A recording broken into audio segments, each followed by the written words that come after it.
കുളത്തൂപ്പുഴയിലെ Kerala life stock development ബോർഡിന്റെ hi tech farm ജലസേചന വകുപ്പ് മന്ത്രി പി.ജെ. ജോസഫ് സന്ദർശിച്ചു. തികച്ചും വ്യക്തിപരമായ സന്ദർശനമെന്നാണ് മാധ്യമപ്രവർത്തകരെ അറിയിച്ചിരുന്നത്. ക്ഷീരകർഷകൻ കൂടിയായ മന്ത്രിക്ക് തന്റെ കന്നുകാലി ഫാം ഹൈടെക് രീതിയിൽ പണികഴിപ്പിക്കാനുള്ള തീരുമാനമുള്ളതിനാൽ ഹൈടെക് ഡയറി ഫാം നേരിൽ കാണാനാണ് എത്തിയതെന്ന് KLDB അധികൃതർ പറഞ്ഞു. സന്ദർശനം കഴിഞ്ഞെത്തിയ മന്ത്രിയോട് ഈ രീതിയിൽ ഫാം പണികഴിപ്പിക്കാൻ ഉദ്ദേശമുണ്ടോ എന്ന ചോദ്യത്തിന് ചിലവ് കൂടിയതിനാൽ ഇവിടെയുള്ള കുറച്ച് പദ്ധതികൾ നടപ്പിലാക്കാൻ ഉദ്ദേശമുണ്ടെന്ന് മറുപടി പറഞ്ഞു.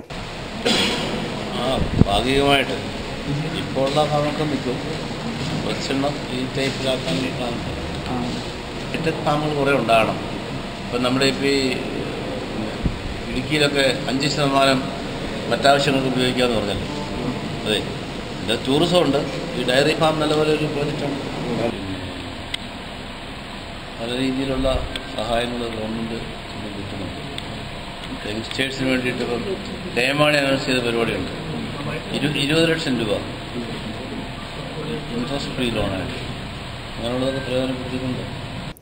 കൂടാതെ KLDBയുടെ അധീനതയിലുള്ള വസ്തുവിൽ ഡയറി ടൂറിസ്റ്റ് പദ്ധതികൾ നടപ്പാക്കാനുള്ള ശ്രമങ്ങൾ നടത്തുമെന്നും അദ്ദേഹം പറഞ്ഞു. News bureau, Kulathupuzha.